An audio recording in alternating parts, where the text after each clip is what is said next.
All right, so thank you for joining today's coffee break, in which we're going to cover everything you need to know about authoring SCOM Management Packs, a particularly large topic, but a particularly important topic in the context of SCOM. Before we dig into anything, just to say this link at the bottom of the screen here, this bit.ly link, is for the SCOMathon Slack channel. If you have any questions at any point, obviously we'll take them in the Q&A features of GoToWebinar, but also if anything comes to mind after the event, you can always ask them on Slack. So I'll just give you a minute to look at those details. They should be in your inbox too, and we will dig in. So I guess before we dig into anything, I'm Bruce Cullen. I'm the Director of Products at Cookdown, and I'll be sort of hosting today's coffee break. But more importantly, with me is Mike Sargent, who is the Development Lead at Silect. Hello, Mike. Good morning, everyone. Good to have you with us. Or good evening, wherever you are in the world. I always get that wrong. I always forget. I've got to just start saying hello rather than good time of day. It's great to have you with us, Mike. I'm sure a number of you out there. Oh, it's good. It's good to have you here. I'm sure a number of you out there will know Mike already. He's very well known in the SCOM space for his work at Silect. So I guess that's probably a good place to kind of start. So, Mike, if you'd like to tell us who Silect are and what you do there. Okay, well, Silect has been around for about 17 years now. We started back in the old MOM 2000 days, long before MOM 2005 came out. We're all about System Center and almost entirely about System Center Operations Manager. We're a founding member of the System Center Alliance, we're a member of the Azure Management Elite program and the Power BI Red Carpet program, those sorts of things. We work closely with Microsoft and about 5,000 customers. That's awesome. That's on the next slide, isn't it? Something like that. Yeah, there we go. So we've got a number of community tools. Those are free tools that are available to anybody. MP Author is a free download, and I'll be demonstrating the pro version of MP Author, which has just a few more features than the free version. So you get a good idea of what that's about. We have some Power BI dashboards that are free. Those show the performance of your SCOM environment on Power BI. They're really slick. I really love those. The Sentinel Security Pack is, I should know more about that, but I don't. We have some free Linux fragments, and we'll be dealing a bit more with fragments, as you'll see where those can come in and be useful. Authoring for Linux rules monitors, etc., is sort of weak all around, and these Linux fragments can really help with that. And the last thing we've got here is MPB-util, which is a little program that's sort of like PKZip or WinZip, but lets you create MPB files, look at them, extract things, create new ones, that sort of thing. Really useful tool. Yeah. So our solutions for SCOM consist of MP Studio. That's our flagship product, and we'll be showing that off. I certainly invite you to take a look at that because, of course, we all like your money, but we'd really like you to take a look at the products. There's a free eval you can get for that as well. MP Author Professional, you can download MP Author free. You can play with that for a while. There's a comparison chart there so you can see the additional features you get with Professional, and it's fairly reasonably priced as well. Hipaa Compliance Pack is to check the compliance of your systems against Hipaa requirements. And of course, we offer professional services, including Power BI, custom development, management packs, all that sort of stuff. Perfect. And just new is this Silect Operations Manager portal. This is a web service so that you can do a lot of authoring, maintenance, override management from within a web browser, so you don't actually need to install anything. This is fairly new, but it's out, it's working, it looks really well, and it's got you can see all the bullet points there, but the last one is really interesting, that we've provided a REST API to help you do your additional automation through this. And so that's a great integration tool for customers. Makes sense. Everyone loves a REST API. Cool. Well, yeah, they really do work well. There's nothing you can't do without a REST API, with a REST API. So today then, we're going to take a look at some of the tools that Mike's just mentioned there, MP Author and MP Studio in particular. But for something very specific, which I'll come on to in just a second, there are some other tools you'll probably be very familiar with in the mix too. VSAE, obviously scripting, fragments, which you touched on earlier in the context of Linux, and of course overrides. We wouldn't be far from SCOM without overrides. So what we're going to use all these tools to do? Well, what could be more topical in these everybody working from home times than Microsoft Teams? Microsoft Teams is, unfortunately for us all, more important now than ever before. Why? Well, we're all working from home right now. I certainly am, as you can see. And this is what working from home typically looks like for me, children running around, causing all kinds of chaos, and sitting on Teams calls. So an internal group wants Microsoft Teams monitored, and as ever, there is no budget to simply go and buy something. So we're going to make something, DIY monitoring tools. Here we come. But unfortunately, unlike with the world of REST APIs, there isn't something we can simply pull the monitoring data from Microsoft Teams. We have data that doesn't look nice and doesn't sort of logically, conventionally fit into SCOM. So we're going to have a look at how we do that today. And that tool is the Skype for Business Network Assessment Tool. We're going to get a script, review a script rather, that will extract some data from this tool and then use VSAE to create registry discovery. So we've got some objects in SCOM to hang our monitoring off of. And then we're going to use MP Author to create script monitoring and MP Studio to add alert views via fragments, and then finally deploy everything to SCOM. And then, of course, delegate the tuning, so those overrides of this new management pack, to the team that ultimately will be consuming the monitoring. And with that set up is where I will hand over to you, Mike. So I'll make you presenter. Excellent, and I think I need to drag that off so that I'm not just so our attendees aren't just staring at my ugly face here. So the scenario, as Bruce just laid out, is Teams is mission critical in our organization, and we want to monitor it. Fortunately, Microsoft provides not only some tools to do this, but some guidance. So the guidance we're going to look at here is this latency, this round trip time, RTT, and it's supposed to be less than 100 milliseconds. So that's our goal, is to monitor that. Now, there's a lot more we could monitor, but for a demonstration, we're just going to stick with this one simple thing.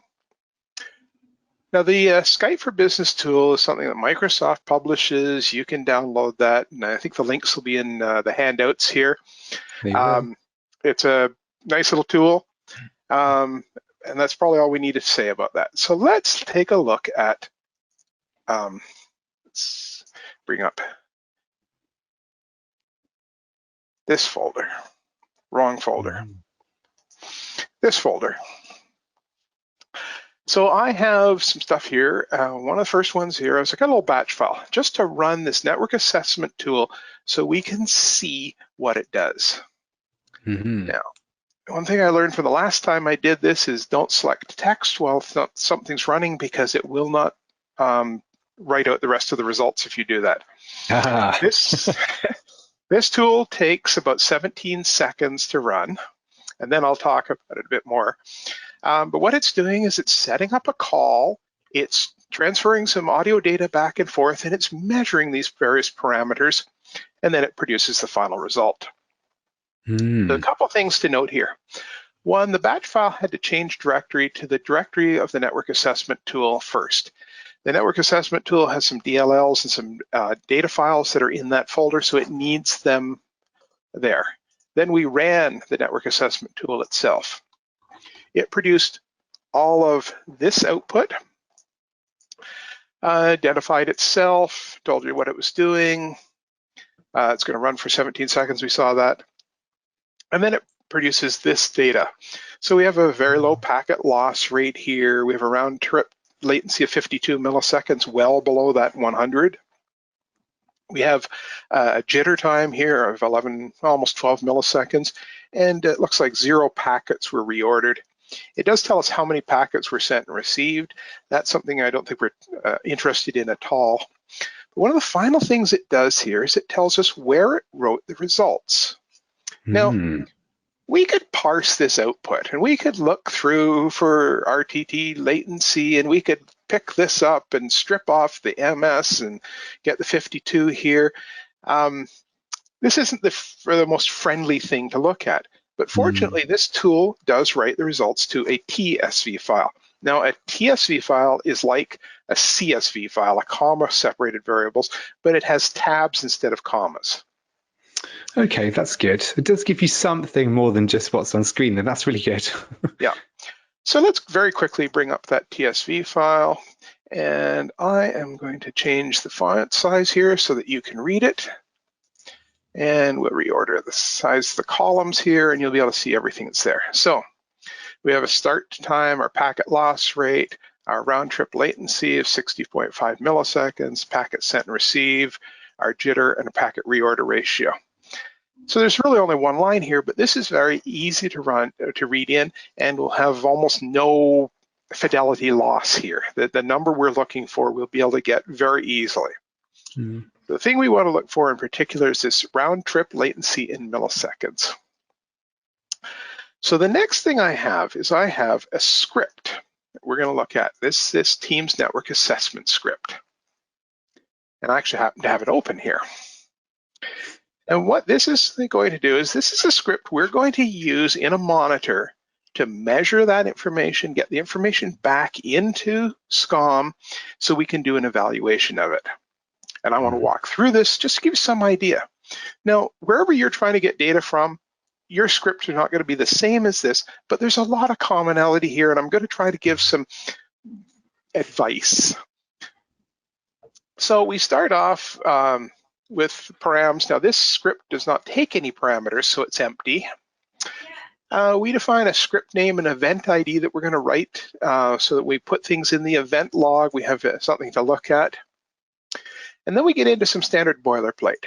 Well, the first things we always do is we create this new COM object for the mom script API. We assign that to this API variable. And from that, we create a property bag. So the monitors and rules are all going to return information in a property bag. Now, if you're not familiar with a property bag, it's just a data structure that can collect a bunch of things with a name and a value. That's literally all it is.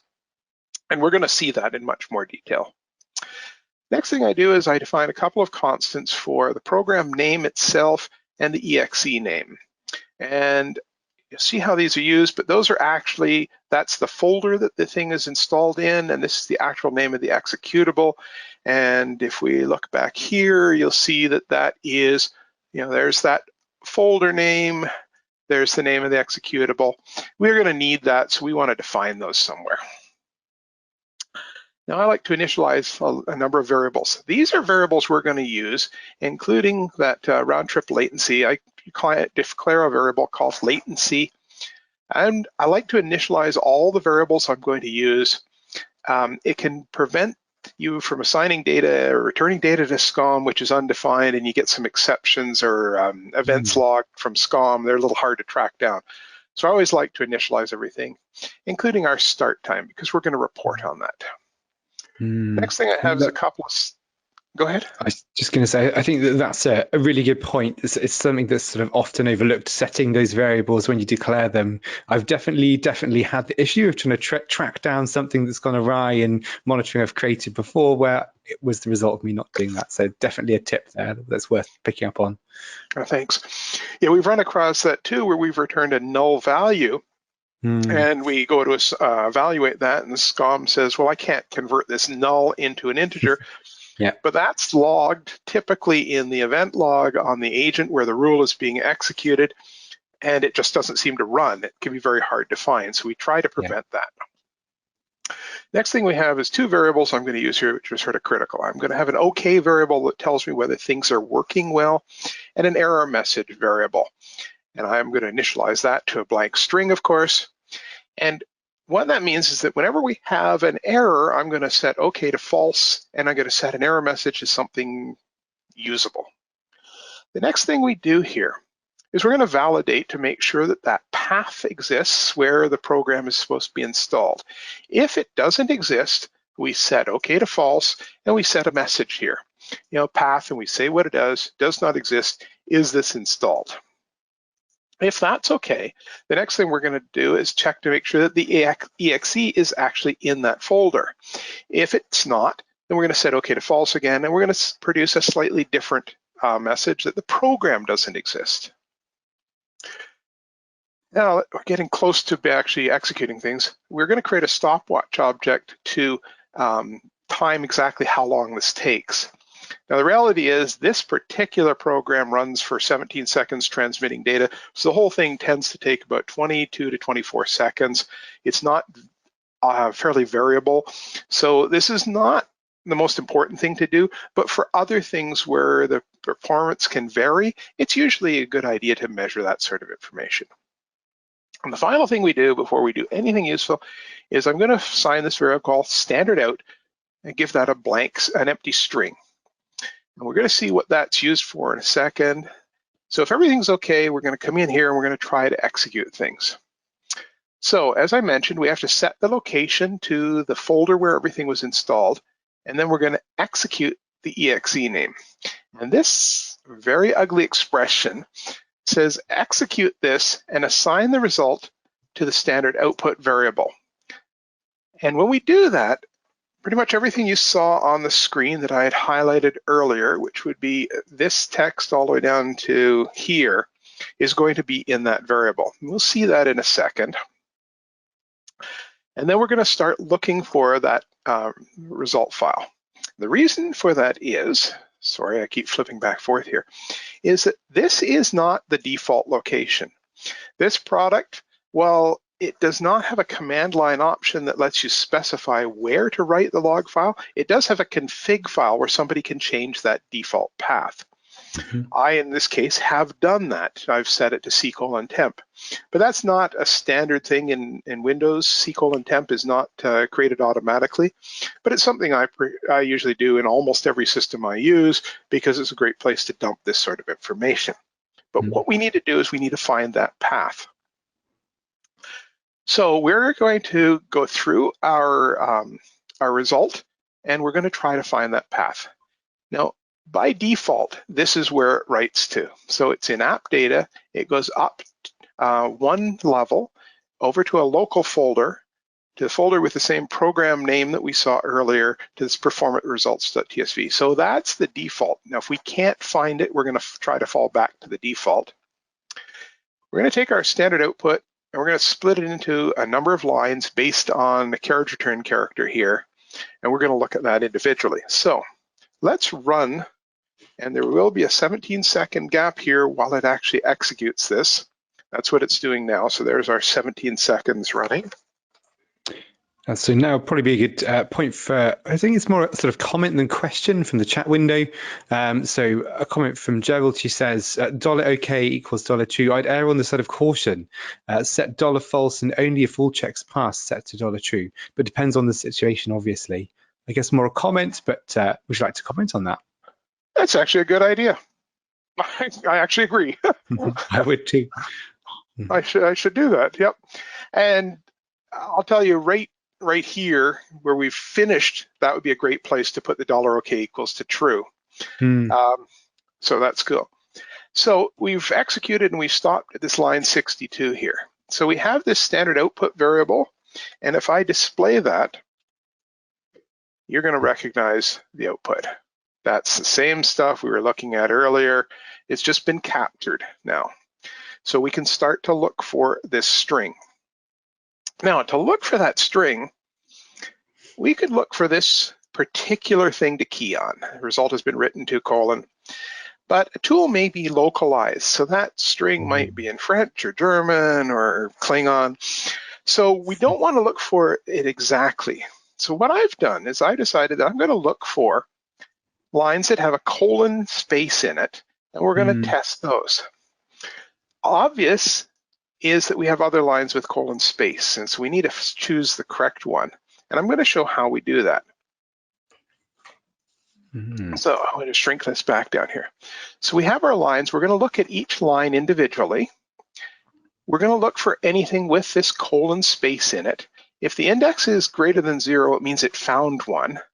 We're going to take that line and we're going to strip off the beginning of it. So just to look at this, if we find colon space here, we're going to strip everything off before that so that we are only looking at the portion after that. And then we're going to do a test path on it. So if that exists as a file, we know we found it, and we're going to set to a result file, replacing the default because we do have a better value to use here. So I'm just going to hit F5 again, and we've hit our new breakpoint. So $line here is the file name. The other lines with colons in them, like these ones, when you do a test path on them, well, there's no file that exists with that name, so it doesn't pass. So that's if a good way of doing it. I probably would have done it the less clever way that wouldn't have localized by looking for the string. Yeah, and honestly, I don't know whether this tool will ever be localized, but it's something we all have to be aware of. And SCOM is very good. There's dozens of languages it supports. I can't remember the exact count. It's something like 17 languages. And this sort of stuff we do have to be aware of. As we're all doing Zoom calls around the world these days, the world is not a small place anymore.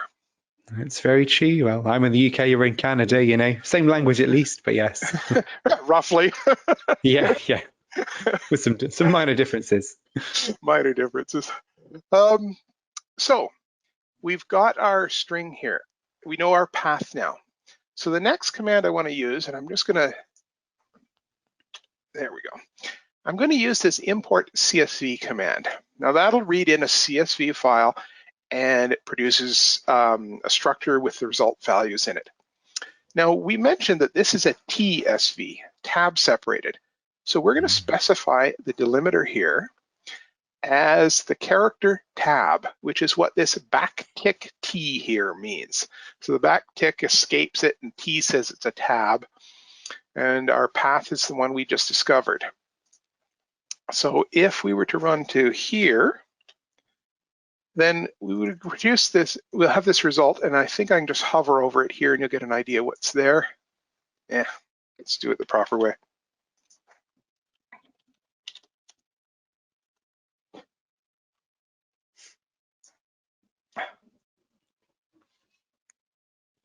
There it is. So there's our call start time, our packet loss rate, round trip latency. You would recognize these, but the values are slightly different because this was a run I did last night. You can see it's the 25th. So the numbers are a little bit different, but we have things like round trip latency in MS.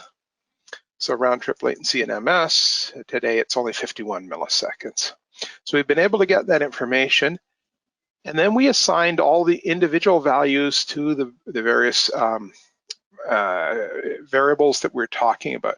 So the round trip latency is in latency.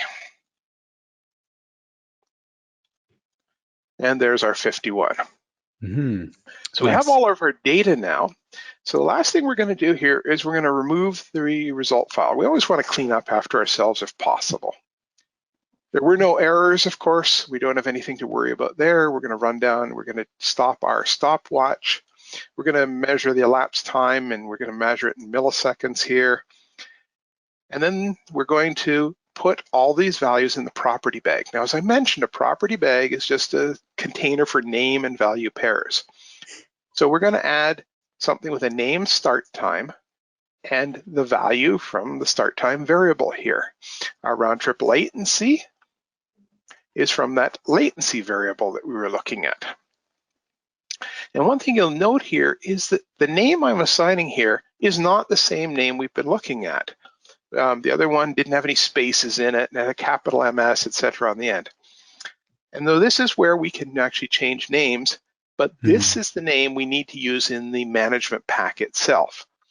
So I like to make more readable names here. One of the really important things we do here is we store the error message. Now, we don't have an error message. It's going to be blank, but that's fine. If there was a problem, we would have stored the error message.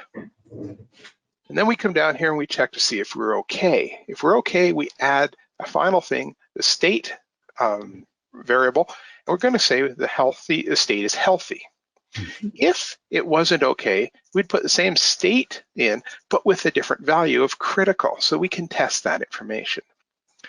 And then we like to log things. So we log a script. We put in the script name here with our event ID. 0 is an information event, and we're just going to say success. This program ran in this many seconds and its state was healthy. And you can check the event log to make sure that it actually worked. If it failed, we're also going to log a script event, but we're going to log it as a warning or an error. I have to look up what one is. The message is similar, but we say, error, state was critical, and we put the error message out there, which makes it really easy to find. You go and look in the event log on the machine where this ran. That's an agent machine in this case, and you'll be able to see exactly what the error is. This, if you're running it on the console like I am now, would just display that error message to you. In SCOM, it actually does nothing. And then the last thing we're going to do is we're going to turn the property bag. So just by naming the bag here, specifying the variable, it returns it to SCOM, and SCOM can proceed there. So I'm just going to finish running, and you'll see with the net result here. I think we've got one more.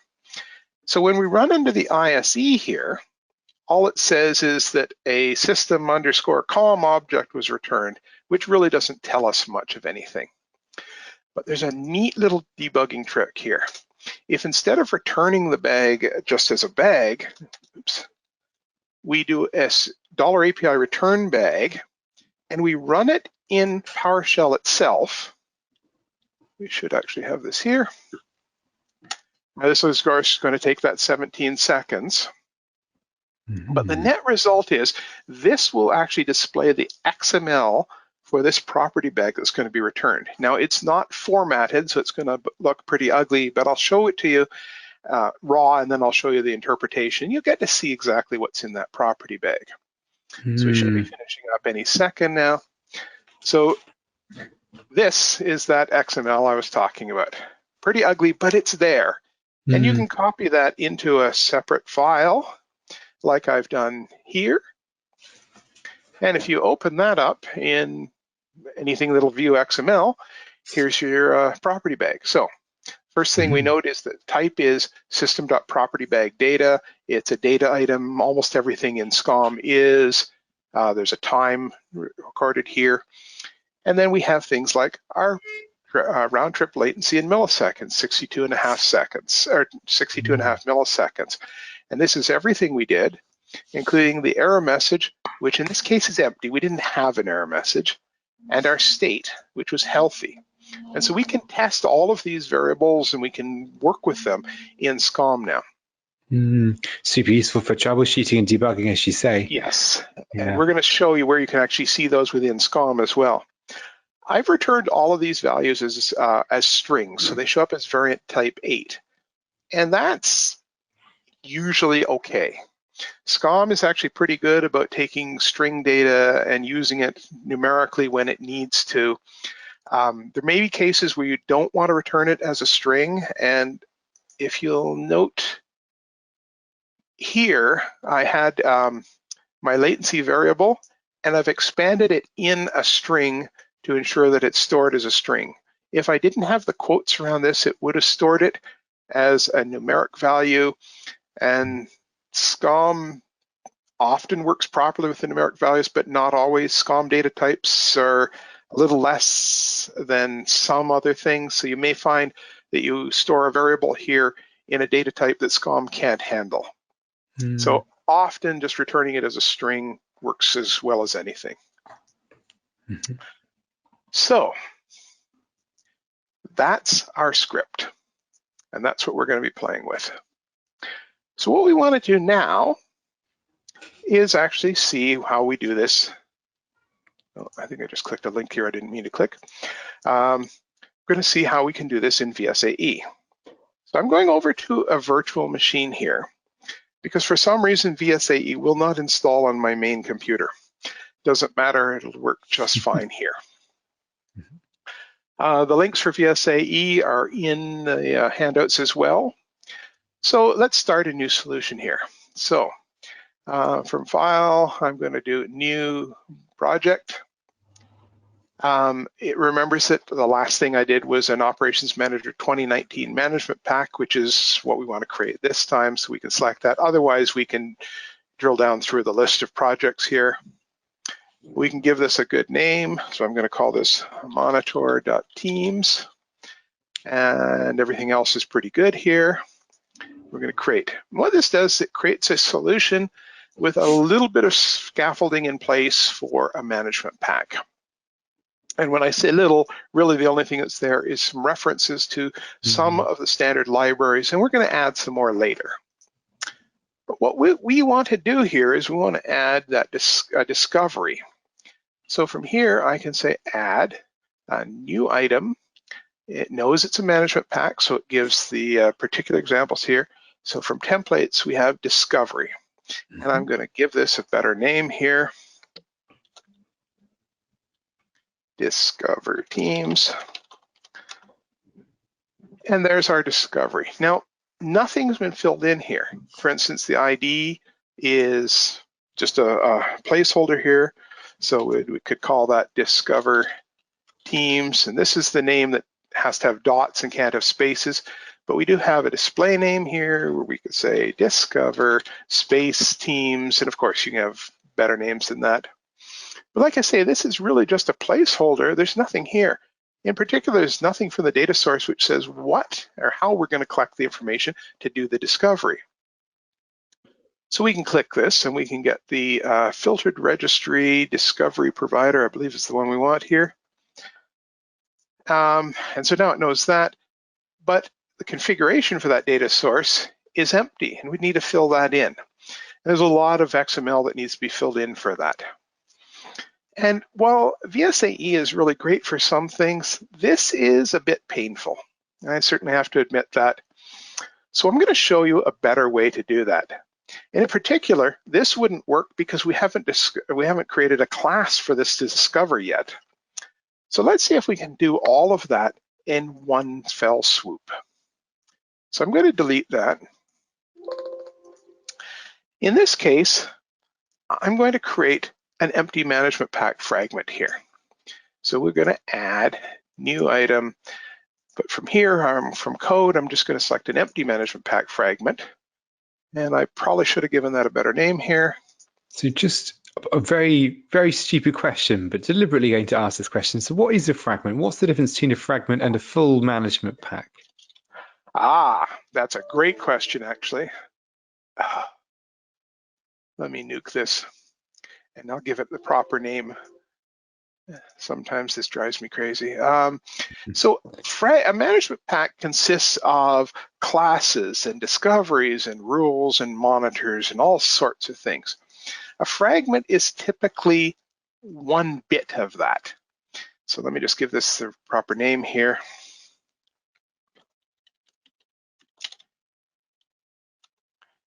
And in normal case, if you're using VSAE, you're going to have more than one fragment here. And when you do a build, VSAE knits all of those fragments together and creates the final MP. And it knows how to sort them out and how to put them in the proper order. And what this allows you to do is edit your management pack in smaller chunks rather than having to edit 8,000 lines of XML, which of course can be overwhelming. You can look at just a single rule, single monitor, single discovery in its own little fragment here. Now, one of the neat things that's happened is Kevin Holman, and we've got some handouts for that, but Kevin Holman is one of Microsoft's premier field engineers, if they haven't changed that name this week. And he has produced a whole bunch of fragments for the world. They're freely available, and the links are in the handout. So one of the ones he has is this class and discovery registry key exists. I'm going to open this in Notepad++, but all I'm going to do here is I'm going to do a select all and a copy because I want to paste it in here. So here's our fragment. So here's 102 lines of code that I didn't have to create manually. This has a class definition here. It has a discovery. It has the language pack with the display strings here. It's even got a placeholder for a knowledge article. And we're not going to fill in a knowledge article today. That could take us a long time, but all the parts and pieces are here. But this is a generic fragment. It has a bunch of placeholders here for things that you need to replace. For instance, for company name, we're going to do just a search and replace. We're going to replace that with Silect. It says it replaced it in 9 places. And now when you look down here in the class ID, it's starting to fill in a proper name for us here. So let's carry on with that just for the demonstration here. For our app name, we're going to do another search and replace. And our app name is going to be Coffee Break. Did I spell it right? 1E. 2021. The next thing we're going to do is I'm going to do this unique ID because we'll come back to the registry key path. It's a little more difficult to explain, so let's just get these out of the way. We're going to give this a unique ID of Skype NAT, the network assessment tool. So we've got this one last thing here. This is what we need to discover in the registry to have our discovery work properly. Mm-hmm. Now, this is not the easiest thing in the world to find. I actually did a search here looking for network assessment tool and basically found this entry. And this is not a bad entry to look for. This is the uninstall information. So because it's installed on this computer, we have this entry. And this GUID is consistent between machines. So if we find this key, then we know the network assessment tool has been installed on this machine. And what we want to find is this. When it's running the discovery on an agent machine, it's always looking in HKLM, the local machine. So all we need to know is that portion. So we're going to come here and we're going to do another search and replace. It only exists in 2 places, so that's not the most interesting thing, but I'll just show you where this happens.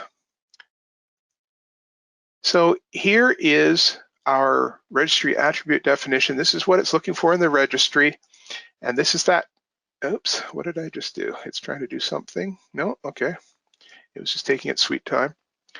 That's that path we just cut and pasted in there.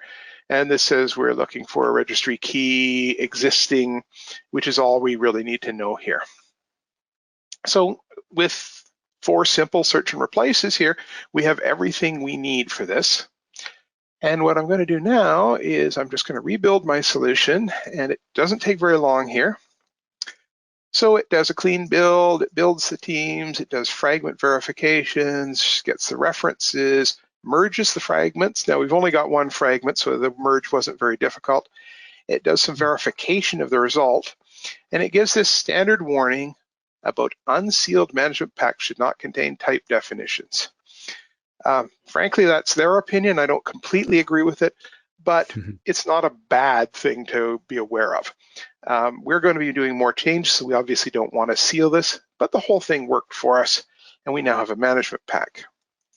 So if we come to here, and we go to our product here, bin debug, there's the XML file, and if we double click on that, it comes up here, and here's some of those references, and here's our class definition, and here's our discovery, including that incredibly gross and disgusting path that we were looking at. All that's been put together in one place. Now, if we had more fragments, it would have merged more of them together and it'd be more impressive, but we're sort of limited on time here, so we're just going to deal with that. So I'm going to copy this back to my main computer now, and we're sort of through with this. I'm going to paste it into here so we have it in the right place, and I'm going to bring up MP Author. I've already opened it here, so let's open that file. We open it in MP Author, and this is going to display the same sort of information, but in a different way. So for instance, here's that discovery we're looking at. We can look at the XML, and you're going to recognize exactly what that is. But here, what we want to do is we want to create a monitor to actually look at this round trip time. And this is a case where MP Author can work really well for you. We're going to create a script monitor. Now it tells us we're going to need a couple of other references that aren't already in here, and would we like to add them to the management pack? Well, of course we do. So the wizard comes up, and it's looking for a target. Now, by default, we'll choose the first target, first class that's been defined in a management pack, because that's probably the one we want, and that is in fact the one we're interested in. And by default, this is a performance monitor, so that's fine. We don't need to change anything there. The next thing we do is we specify the script we're going to use. So I'm going to browse, I'm going to choose that script we were looking at earlier, and you're going to recognize all of this. There's nothing new there. As I mentioned before, there are no parameters to this script, so we don't have to fill in any script parameters down here. The script timeout is set for 300 seconds. We know the script runs in 22 to 24 seconds, so a timeout that's, say, 10 times bigger, that seems plenty. We could reduce that, but we don't need to. But we certainly wouldn't want to make it only 30 seconds, because if something is a little slow one day, it could abort the evaluation of this monitor before it's actually finished. So we generally want to be pretty good about this. We just don't want an infinite timeout here. And we'll be running this monitor every 15 minutes. This is 5 minutes, so it'll definitely be finished before the next time it's supposed to run. So 300 seconds is usually a pretty good number here. The next thing we're looking at is the states. Now this will allow us to create a 3-state monitor where we have sort of an under, over, and an under, over warning. But I don't care about that. I only want 2 states, so I'm going to delete one of those states. Now down here at the bottom, we have a list of all of those properties that were in the property bag. And what that is we have gone through and we have parsed this script.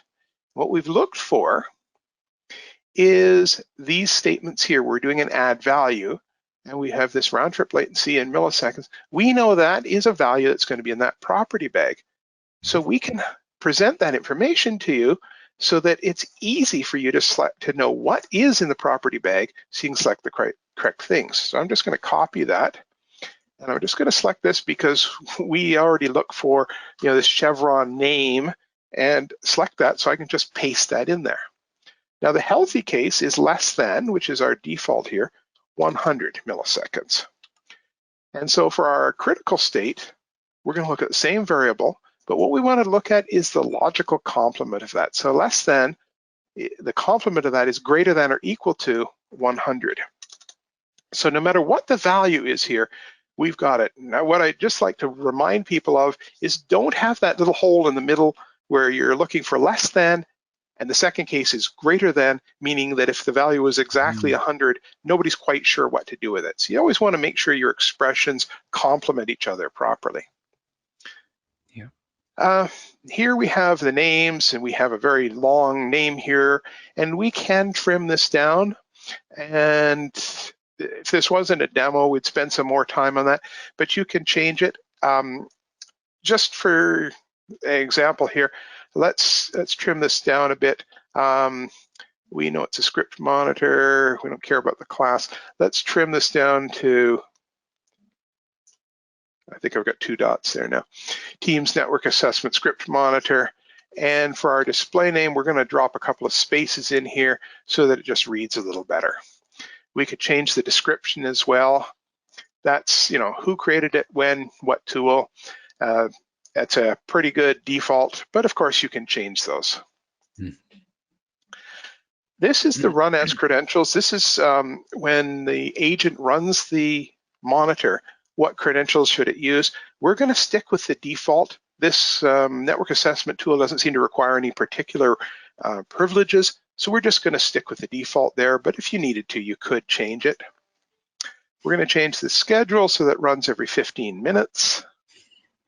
Here we're going to generate an alert for this monitor. Now, there's a really interesting thing I want to do here is I want to show how we can set the description, and that scrolled unfortunately. Come back to where I want to be here. There we go. I just copy and paste because my typing is pathetic when someone's watching over my shoulder here. I'm exactly the same. It's quicker. Yeah, so this is just literal text. This would always be here, but we have the ability to put in replacement values here, including data. Nice. So I can put in the round trip latency in millisecond property value here. So this says, let's look at the data for the context, the property. This is a property bag. This is the name of the element, and it'll put in 112 milliseconds sort of thing here, and we could put some literal text following that. And we have additional properties we can put in here. So we've got all the properties from the data, and we could put in that message property here, the error message as well if we wanted to, which is not bad. But we can also put in properties about the target itself, the host. This is hosted on a Windows computer, so we've got computer names and principal names and other things there. We can even put in properties about the group. Seldom needed, but we try to be complete there. Here we have a summary of what it is we're going to do. There's our expressions, less than 100, etc. Here's our description in the alert, all that information. And we can go back and change any of that if we want to, but we can click finish. So now we have our monitor.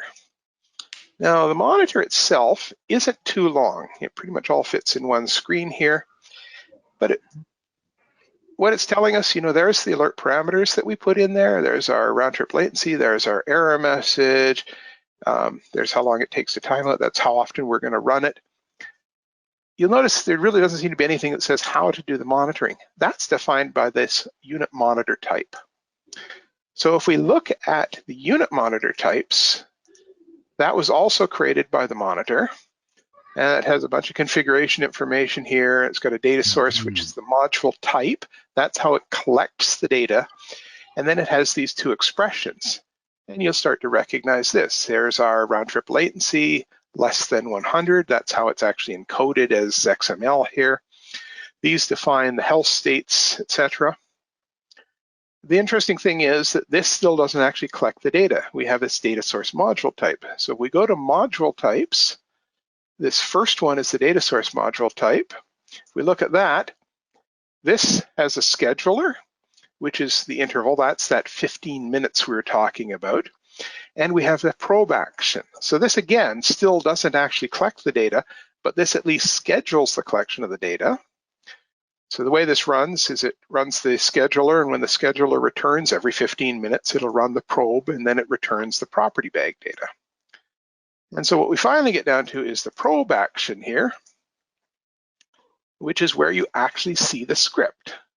And so this is running a PowerShell property bag trigger only probe here.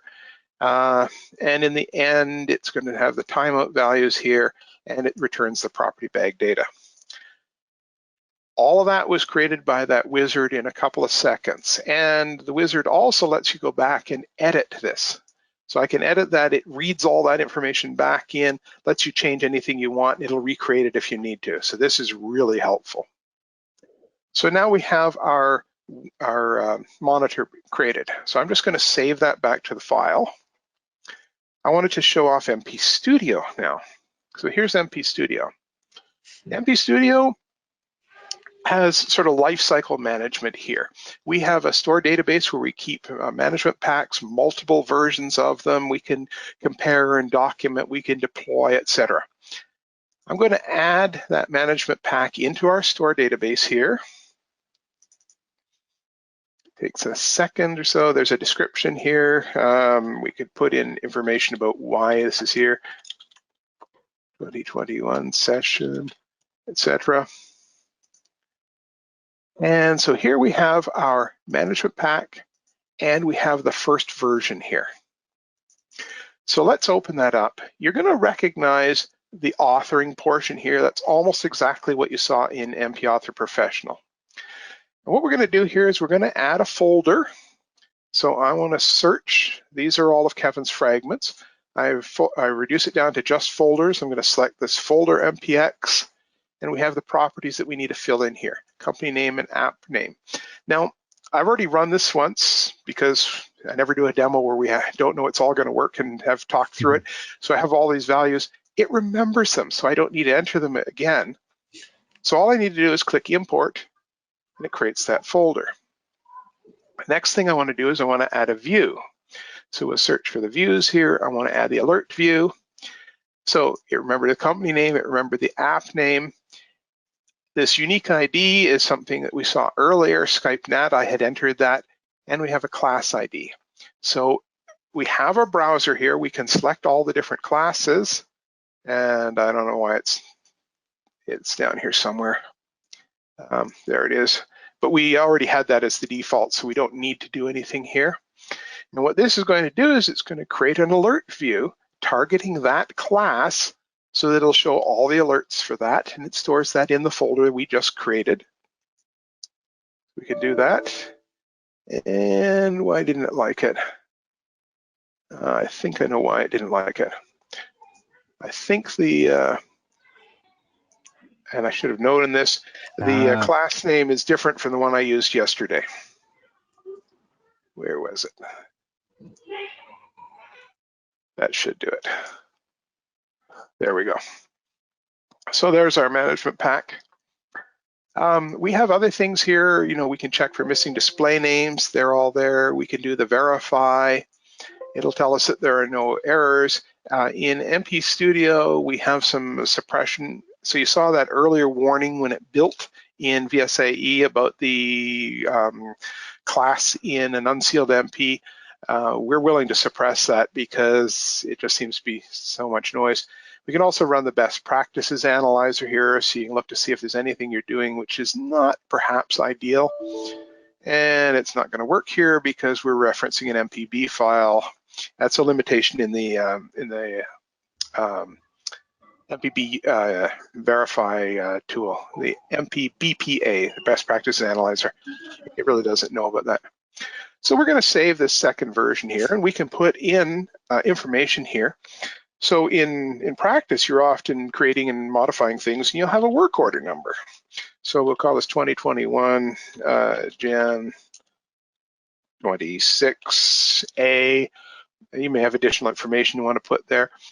We can use that as a description for the whole version of the MP, but we can also comment on individual lines here. And one of the things we can do is copy the description to all the blank lines here, but we could also put in things like, what is this? This is the view, the folder. You know, we could put in comments here like from Kevin H's fragment and put the name in there if we wanted to, that sort of information. It's all there if we need it. And all that's going to be recorded. So we have our second version here. You can see there's the comment that we put in for the whole version, etc. Now, the next thing we would want to do is we would want to deploy this. And so I have multiple management groups here. We're only going to select the one management group. And it tells us I've already got this installed. Normally, it would show us the what's going to be deployed and give us a choice to do this. I've already deployed this to this management group because when we deploy a management pack to the management group, the discoveries have to run. There are certain circumstances, this would not be one of them, where a discovery runs and another discovery needs to run based on the results of that, and it can actually take up to 24 hours depending on the scheduling of the discoveries for everything to be discovered. Even if it was discovered almost immediately, which it probably would have been, it can take several minutes before everything would be discovered, and then another 15 minutes before the monitors run. Yeah. And we've got about 6 minutes left. So let's just show you what we have here. So because I imported this last night, I'm looking at the discovered inventory for our class here. So I actually have discovered this on 3 agents on my system here. We have the folder we discussed earlier that we created, this Coffee Breaks 2021. We have our alerts here. Now, there are no alerts. All of these have run successfully. So if there were alerts, they would be here.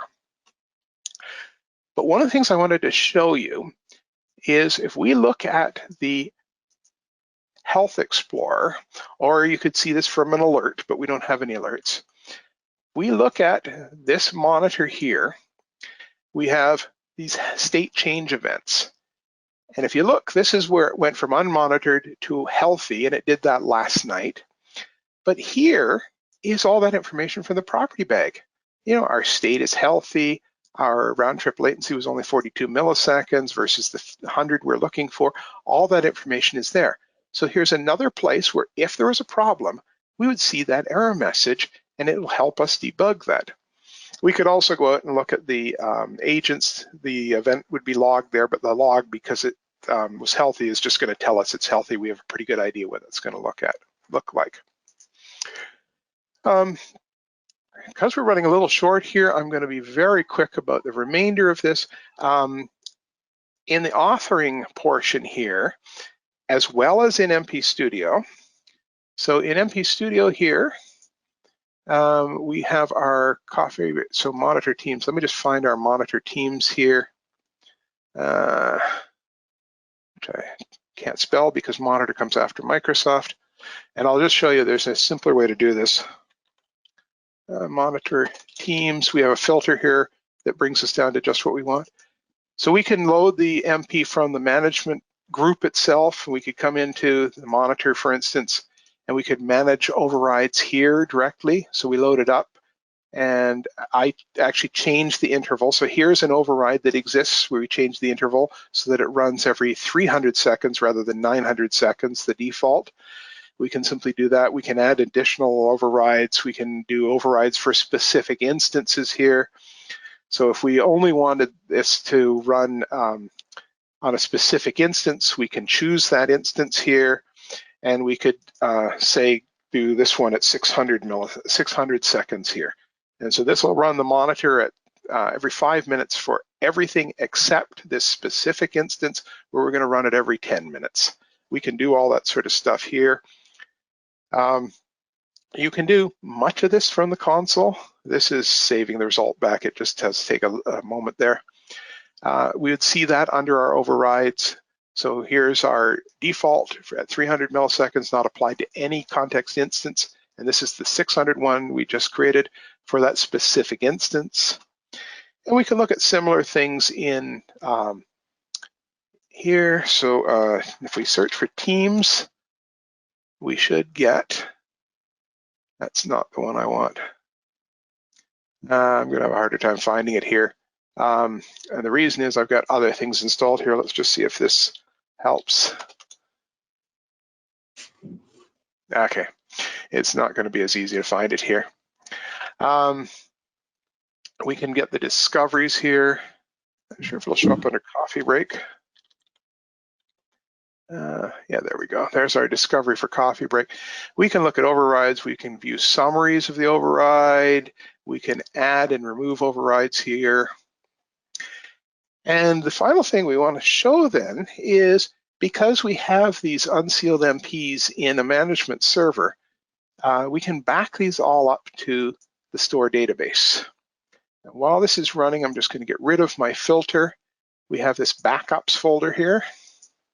We have a folder for the management group, and we should have, for instance, it's just backed up this version 3, which was what we deployed, and there'll be other overrides here. Totally new display name 3. All right, as you can see, this isn't production. We all have those things in our labs, I'm sure. Yeah, this is purely a lab. Yeah. So that pretty much covers everything I wanted to talk about. Is there any questions out there, Bruce, that we can answer? There's a suggestion for something we could do as a future coffee break, which I'll touch on in a bit. And then one question, which is, what is the easy way to store the script out data into Ops Manager Data Warehouse? I guess to rephrase that, is there an easy way to store the script in the Ops Data the Data Warehouse? There must be. You can do a rule. And let's see if I can very quickly, and I mean very quickly, do this. We could have a rule here. We have a script performance rule, and I'm going to do this at breakneck speed. We would add that script, blah, blah, blah. We have instances we can put in here. So we'll choose our round trip latency again.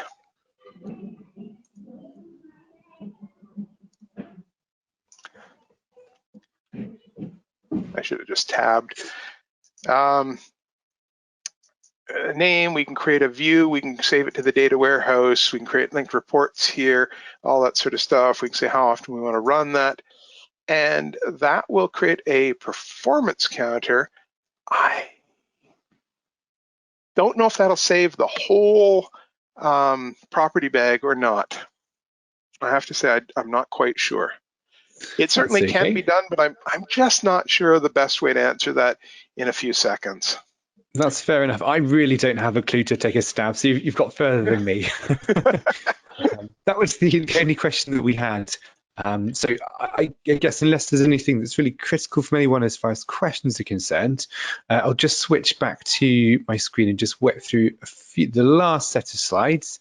This screen. So we've been talking a lot about handouts. We've got all of the downloads in the slides here. So I'll be sharing these links in the Slack channel as well. So we've got VSAE, we've got the Skype for Business Network Assessment Tool, Media Quality and Network Connectivity Performance and Skype for Business. These are all links from Microsoft. Then we have MP Author and MP Studio. Just a quick note on MP Studio that in my eyes, MP Studio is kind of a must if you're SCOM production deployment, just because simply lifecycle management, without it, you can end up in all kinds of mess. As I'm sure anyone that's had SCOM up for a number of years has seen, it's a must-have as far as I'm concerned for SCOM. Kevin Holman's blog, I'm sure everyone out there knows this already. He's very well known. He's over here, and his fragment library is here. Is this a specific fragment? Is this the one you used? That's the whole library. That's the whole Everything library. is there, yeah. Okay, and then finally the script that Mike showed at the beginning, the Teams Network Assessment script is here. So all that's left to do is just a quick word from our sponsors, who are Squared Up. Squared Up they call themselves the not-so-secret source for SCOM success. They create beautiful to look dashboards for SCOM and other tools. And there are lots of cool, they give free demos out and free trials at squaredup.com. Do go check them out. And then there's Cookdown, which is who I'm from. We connect SCOM and ServiceNow to populate the CMDB in ServiceNow, automate the process of creating incidents. We also have a SCOM alert tuning tool called EasyTune, which lets you tune an entire management pack in a few clicks, and a bunch of freebies as well. Just to call out a few, PowerShell authoring is really, really popular. Lets you author custom monitoring in PowerShell. And finally, we are in the middle of our big SCOM survey here at SCOMathon. We're looking for you as the community to tell us more about how you're using SCOM today and what your plans are for the future of SCOM. We'll publish all of this on scomathon.com. But if you're interested in taking part, please do. We'd appreciate your feedback and input. And join us next time. There are a few things going on right now. We have the results of the big SCOM survey being revealed to you in true webinar coffee break style form on the 23rd of Feb.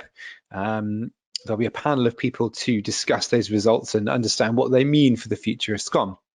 And then we have a placeholder. Keep a look out at silect.com/about-us/events for more information on MP University. So for those of you who don't know MP University, it's Silect's SCOM only conference. And in fact, it's the conference. So I spoke at the last one, and Mike's session, which we just saw, was the one before. And I thought we must get this as a coffee break because it's a really good session. I thoroughly recommend you check it out if you're interested in MP. I really do appreciate you asking me to do an encore. It's a worthy encore. You know, it's a really hot topic for SCOM. And it's a great session. So I'm glad we can make it happen. And then finally, just to say that SCOMathon 2021, which is the big SCOM conference that we run this year, will be a 2-day event. I can say we'll be putting out a call for speakers and sponsors and a bit of teaser about what we're going to be talking about at scomathon.com. So if you like SCOM, do go and check that out too. So that's all there is to say, except thank you. I'll just go to the Q&A and Slack and see if there are any questions. Oh, and finally, before people do drop off, if you have any suggestions for future coffee breaks, such as there was a suggestion on more content on using fragments for Unix and Linux monitoring, which we'd love to be able to bring to life. If you do have any other suggestions, please email hello@scomathon.com with those suggestions. Always looking for new ideas. So questions, are there any more in the chat window? Let's see. How about checking that latency at a company's various sites? Assign the monitoring to remote agents? ? Is the next question. I'm not sure I'm supposed to say. There's something coming soon from Microsoft. Okay, enough said. There is indeed something coming soon from Microsoft. No other questions, but one piece of clarification. So PFEs have indeed been renamed. They're now called customer engineers. So there we go. All right. So unless there are any other questions, thank you very much, everyone, for joining. We'll be on the Slack channel in case there are any further questions that come to mind. And that's where I'll share the slides and all of those links so you don't have to memorize them. Thank you very much again. And until next time, next coffee break, thank you very much, everyone. And thank you to you, Mike, for joining me. My pleasure. Always. We'll talk with you all later and have a good day. Indeed. You too. Thank you. Bye all. Bye.